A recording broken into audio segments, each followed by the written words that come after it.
अस्सलामुअलैकुम everyone, welcome to my channel Sunarsh world. आज मैं शेयर करने वाली हूँ किचन टिप्स जो कि बहुत ही काम आने वाले हैं और आपको ये वीडियो बहुत पसंद आएगा। तो टिप नंबर 1 की तरफ बढ़ते हैं। मूंगफली रोस्ट होने के बाद गैस की फ्लेम को ऑफ करूँगी और इसे किचन टॉवल में या फिर आप एक कॉटन क्लॉथ में इस तरह से इसे ट्रांसफ़र कर सकते हो और इसे इस तरह से कवर करके आपको हल्के हाथों से इसे इस तरह से रब करना होगा ताकि ये मूंगफली का छिलका आसानी से अलग हो जाए इस तरह से। तो देखिए गैस, मैंने इस तरह से मूंगफली का छिलका अलग कर लिया है।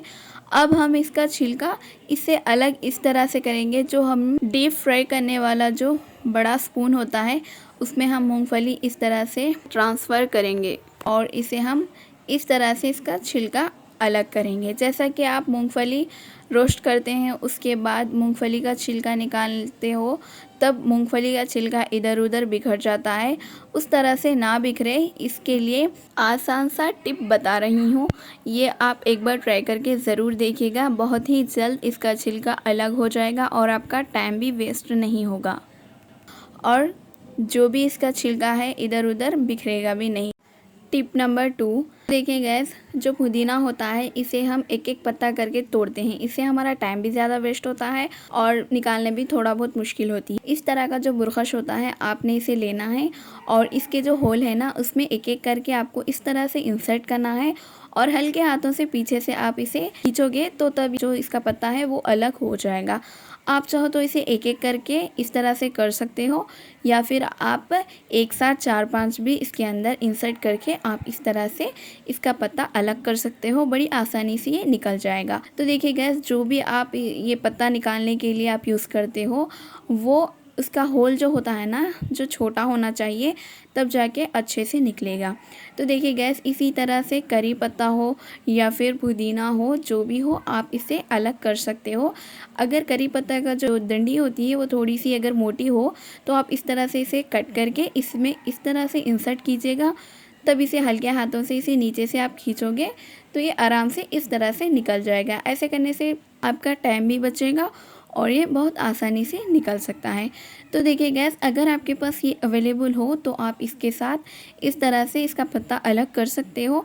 अगर आपके पास ये अवेलेबल ना हो, इसके बदले में आप जो भी स्पैचुला हो डीप फ्राई करने वाला या फिर इस तरह का जो बास्केट होता है वो भी आप यूज़ कर सकते हो, लेकिन इसका जो होल होता है वो थोड़ा सा छोटा होना ज़रूरी होता है, तब जाके ये अच्छे से निकलेगा। अगर इसका जो होल होता है वो थोड़ा सा बड़ा भी हो तो भी चलेगा। जैसा कि मैं आपको बता रही हूँ, इन सब से आप बड़ी आसानी से इसका पत्ता अलग कर सकते हो। लेकिन अगर होल बड़ा हो तो आप इसमें एक नहीं 2-3 इंसर्ट करके आप इसका पत्ता अलग कर सकते हो और जब आप इसका पत्ता अलग कर लोगे तब आप इसे एयर टाइट कंटेनर में डालकर आप इसे फ्रिज में स्टोर कर सकते हो। काफ़ी लंबे टाइम तक ये चलेगा।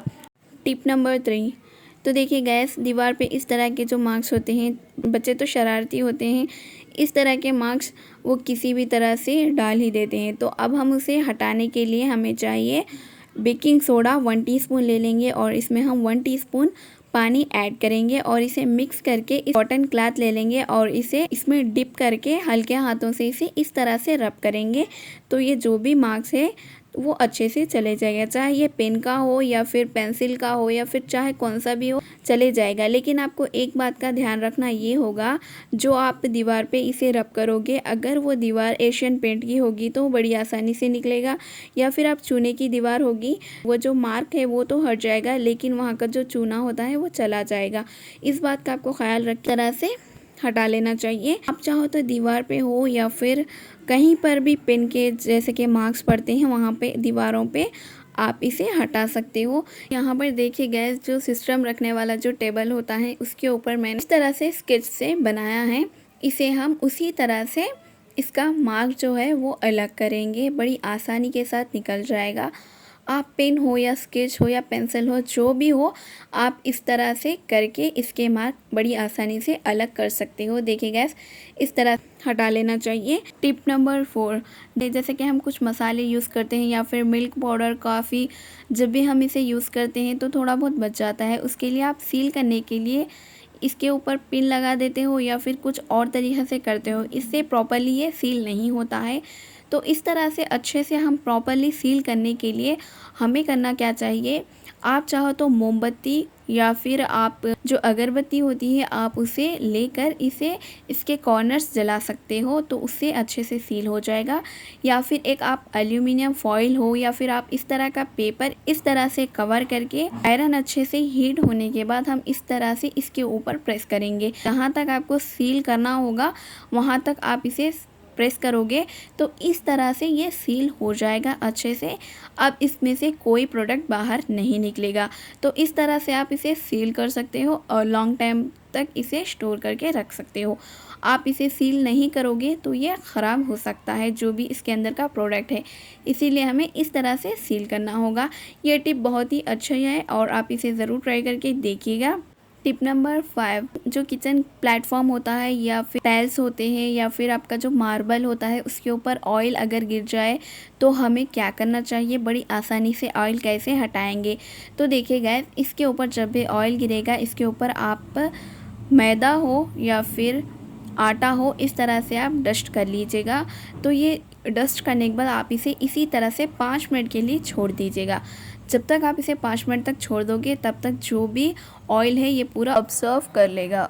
तब उसके बाद आप इसे टिश्यू पेपर हो या फिर नॉर्मल पेपर के साथ आप इसे इस तरह से हटा सकते हो। तो ये बड़ी आसानी के साथ इसकी जो चिकनाहट है, जो ऑयल की जो चिकनाहट होती है वो आटे के साथ अलग हो जाएगी और जहाँ पर ऑयल गिरा हुआ होगा वहाँ पर कोई चिकनाहट नहीं होगी। टाइल्स हो या फिर मार्बल हो वो अलग से धोने की ज़रूरत नहीं पड़ती है। इस तरह से आपको थोड़ा बहुत चिकनाहट लगे तो फिर डस्ट करके आप इस तरह से इसे हल्के हाथों से प्रेस करके इस तरह से निकाल सकते हो ताकि और भी अच्छे से हो जाए। तो ऐसे करने से आपका जो टाइम है वो भी कम होगा और ऑयल गिरेगा तब आप किचन टॉवल से हो या फिर कॉटन से हो उसे आप साफ़ करते हो, लेकिन ऐसा करने से प्लेटफॉर्म होता है वो आपको धोना पड़ता है।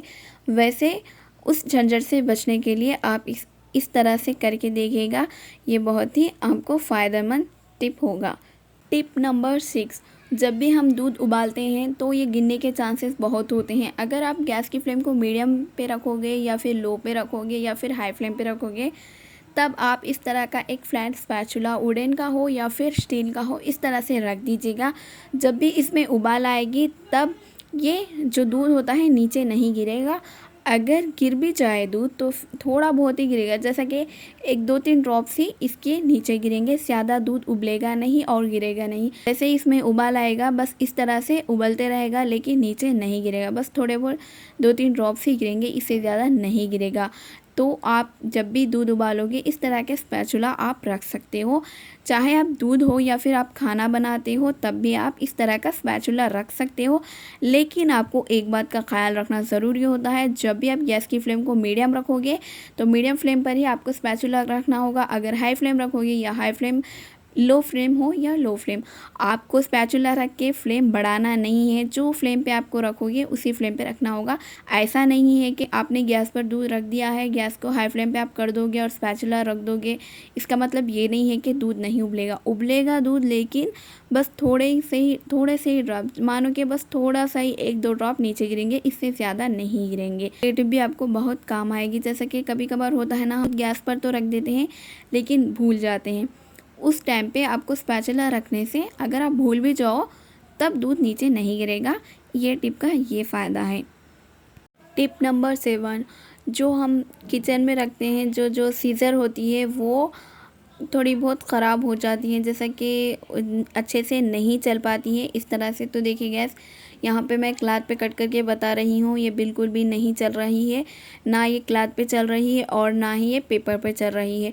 तो ऐसे में आपको क्या करना होगा, जब आपका ये जो सीज़र होता है वो अच्छे से नहीं चलेगा तब आपको गैस की फ्लेम ऑन करना होगा और गैस की फ्लेम पर आप सीज़र को 5 मिनट तक इस तरह पेपर कट करते वक्त जिस तरह से हम सीज़र चलाते हैं उस तरह से गैस पर हमें 5 मिनट तक चलाना होगा। ऐसे करने से जो सीज़र होता है वो अच्छे से तेज़ हो जाएगी और पेपर वगैरह अच्छे से कट होगा, पेपर भी कट होगा और क्लॉथ भी कट होगा। तो इसी तरह से हमें करना है, या फिर आप गैस से कर सकते हो। ये कप्स होते हैं उसे आप इस तरह से पलट कर इसे इसके ऊपर आप इस तरह से कर सकते हो। ऐसे करने से भी ये जो सीज़र होता है वो अच्छा हो जाएगा। तो देखिए गैस, इस तरह से करने से भी ये सीज़र तेज़ होता है।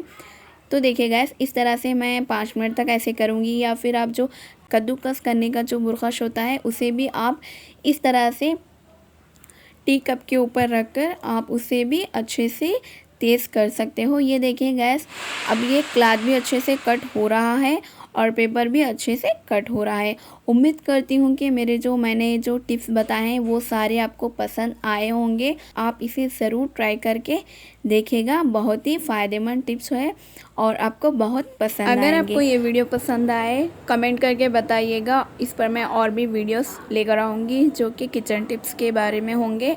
अगर आपको मेरा वीडियो पसंद आया, like share comment and subscribe to my channel, press the bell icon to be notify every update from Sunarsh world. एक और न्यू वीडियो के साथ मिलूंगी। Until then keep smiling. अल्लाह हाफिज़।